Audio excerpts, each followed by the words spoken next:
Walpole Film Festival started in 2003 as one of the first high school film festivals in the country. The program has been recognized nationally as a model for creativity and collaboration in the classroom. Students in the program are required to follow each step in modern independent digital filmmaking. This includes screenwriting, acting, art direction, shooting on digital cameras, editing on professional software, and composing original music. The festival culminates each year with a red carpet ceremony that celebrates the achievements of each crew. To learn more about this year's Walpole Film Festival and how to become a sponsor, please visit our website, walpolefilmfestival.com. Thank you and enjoy the movie.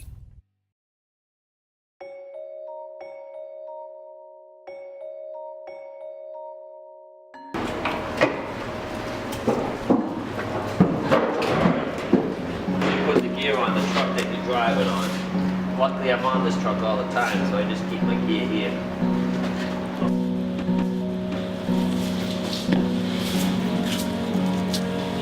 If it was a fire, I'd be a little quicker. Yeah.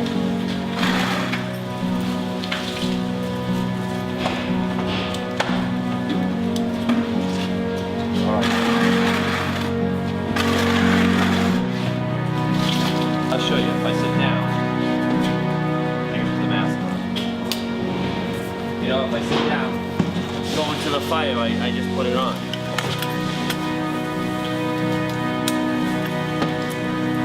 I'm ready to go. You got one on? What's that?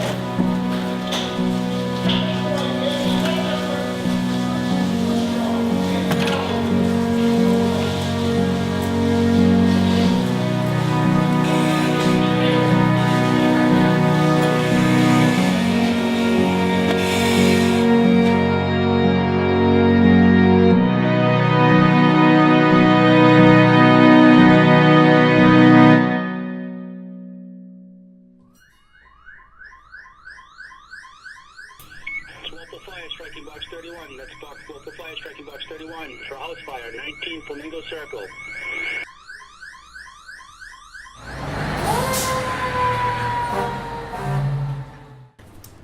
My name is Peter Carter. I've been a Walpole firefighter for 28 years. I started in 1987. Through my career, I've had a lot of fires. We've had some big fires in Walpole. I mean, we had the old buildings in Walpole, tech centers down there in East Walpole. Those are some big fires we had. Some of the guys, I don't know what year that was 1993. Who's the chief there? Yeah. Dave Pine, firefighter, 28 years, retiring in 1 year. I accepted the opportunity to remain in Walpole and do my best to serve the community and to raise a family. Oh, I can't sweep over there! Ready? Come on.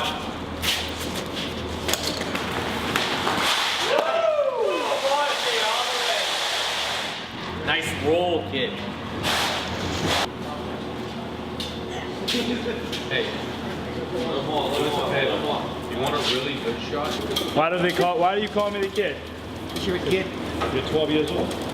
Brian Shirella. I'm a lieutenant on the fire department. I've been working there for 15 years. What made me want to be a firefighter? Something like people always say, when you were little, I always used to drive around in a fire truck, I always had the fire hat on, something that I've always wanted to do. When I was 18, I went to EMT school and became an EMT when I was young, and was lucky enough to get a job here at the fire department and pursue my career. Single jacket. I'm just saying. Another 50 feet, just make it up. Oh, jeez. Soda. You serious? You're gonna mop that up? Oh my God, that is common. I'm satisfied. My name is Scott Stacy, firefighter paramedic. I've been on the job for just over 10 years. I enjoy helping people.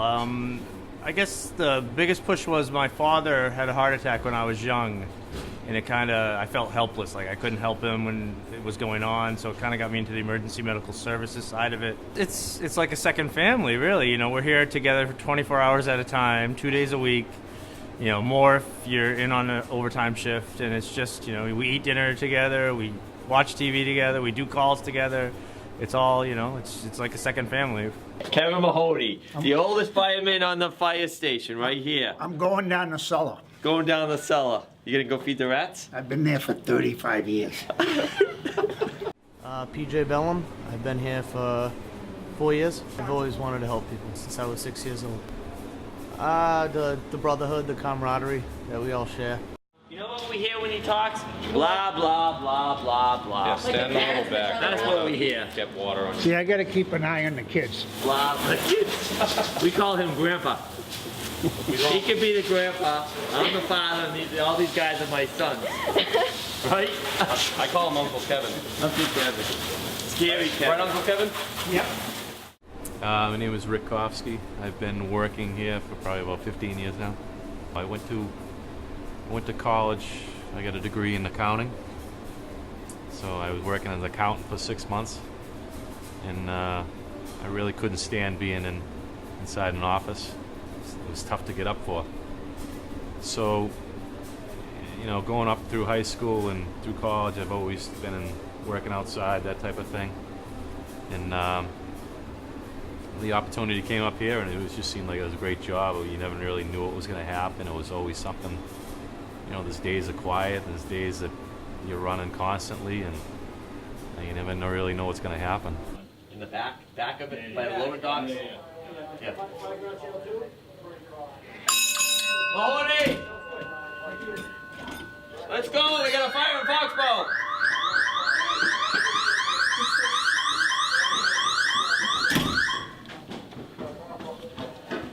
Engine 2, mutual aid, out of Foxborough, just stadium. Outside smoke. Smoke continuing along the area.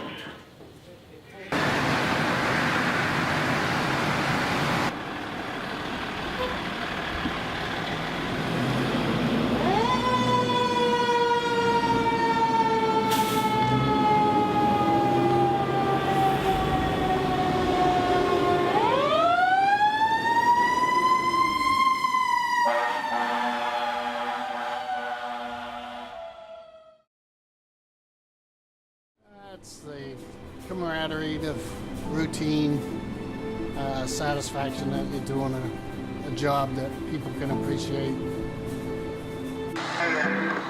Yeah, we have a line on the fire. If you can stand by there for a few minutes, I think we might have it. People always ask me, do you love your job? You know, how do you do the years? You're still doing the same job. Maybe don't you get bored? And I think every firefighter would say they love the job. I mean, it's so many different things happening. Every day it's a different day. I mean, the other day we had 3 calls before 9 o'clock in the morning. I mean, it's crazy. The other day we had two fires in one day. It's just every day it's a different thing, and I think that's what keeps everybody going. I mean, that's what keeps everybody coming to work and loving the job. Dunkin' Donuts parking lot, the Rockies Ace Highway. Dunkin' Donuts. A woman said she saw a elderly female wandering around in her bathrobe. She might have been going to the gym. The last 10 minutes, she doesn't know if the car from somebody she's with or not. Good job, kid. Nice. You didn't get me, did you? I did. Look at that. My name is David William Jenks. I've been here for about close to a year and a half now. I'm a paramedic firefighter for the fire department.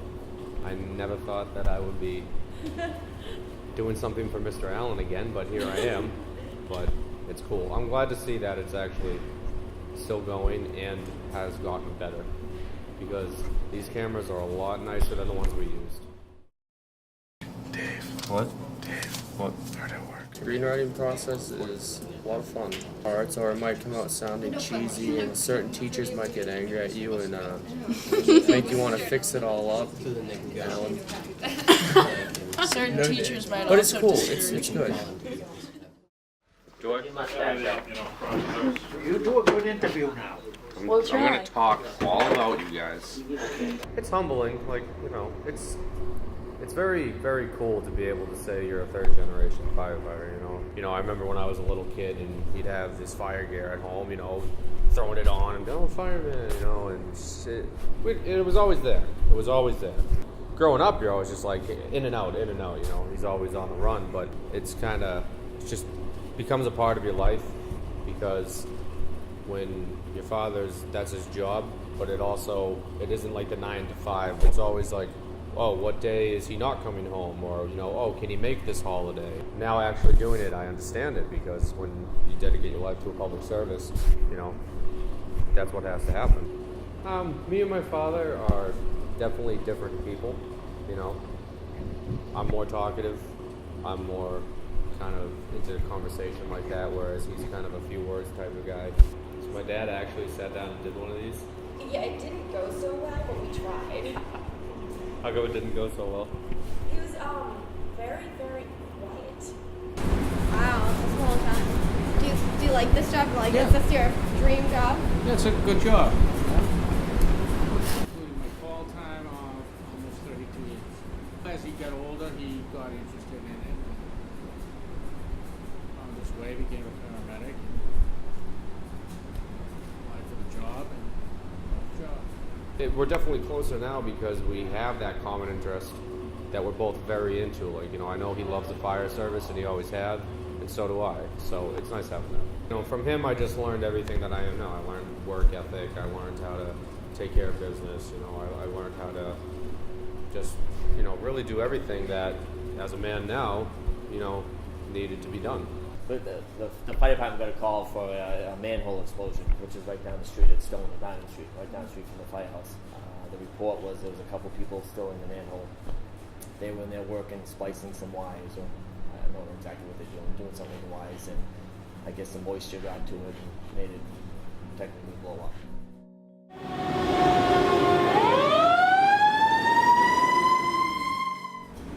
got there. There's 2 people down inside the manhole. At that time, there was Firefighter Jinx and Firefighter Sylvie. They were going down the hole. I mean, you didn't know if the wires were still alive or what they were doing.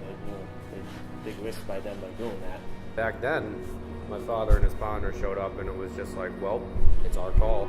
Put your gear on, get them out. Down in the manhole. Applied some rope and a belt around them so they could get them out. Lieutenant Camo saw a backhoe. There was a tractor that was working in the next yard. Kind of called them over. Luckily, they were able to tie a rope to the backhoe, lower it down the hole. We had a harness on the 2 victims, and they were able to pull them out. I'm sure you guys know that a couple of the firefighters got Firefighter of the Year for that. Firefighter Jenks donned self-contained breathing apparatus and with little regard to his own personal safety. Firefighter Jenks and another firefighter then placed rescue belts and ropes on the 2 injured workmen, which enabled them to be lifted from the manhole to safety.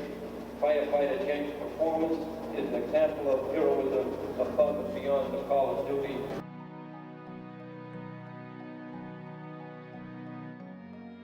Once they were out, we started treating them, right there on the ground. The fire was out, but the skin is still burning. So what we try to do is cool the body down as quick as we can. And we used like saline water or still water is what we used, but we didn't have enough at that time. So I think we were just getting water out of the building next door to us. I mean, I've seen go through training. You've seen videos of people burn, but I've treated burns before, but I mean, not the burns like that. I mean, they were burned. The whole body was burned. We just did our job and trying to get the people out of there.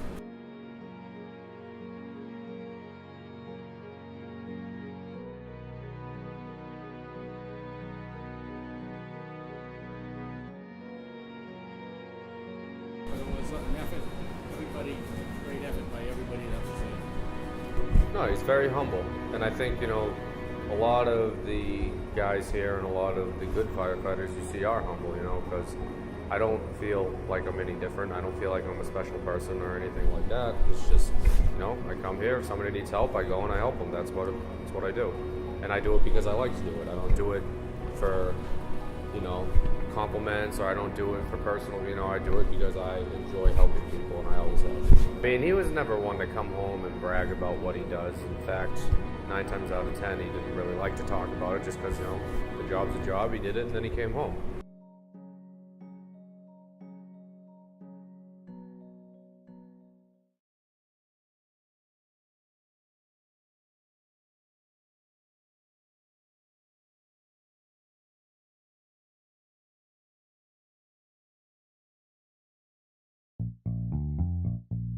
Go ahead and do the second row.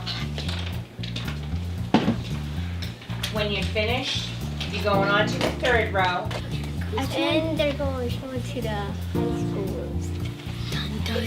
My sister's in high school. My sister's in high school. Like, when I was a kid, I thought firefighters, I wanted to be a firefighter because I didn't know what they did.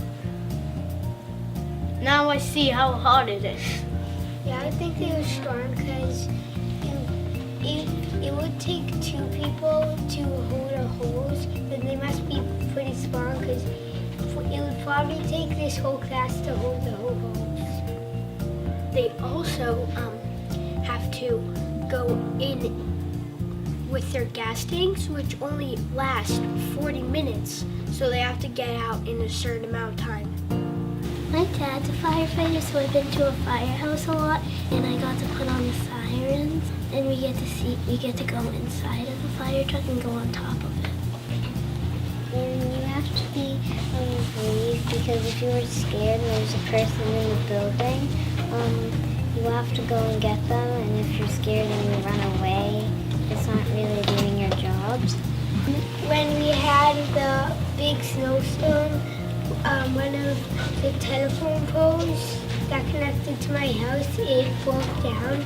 So there was policemen and firefighters here.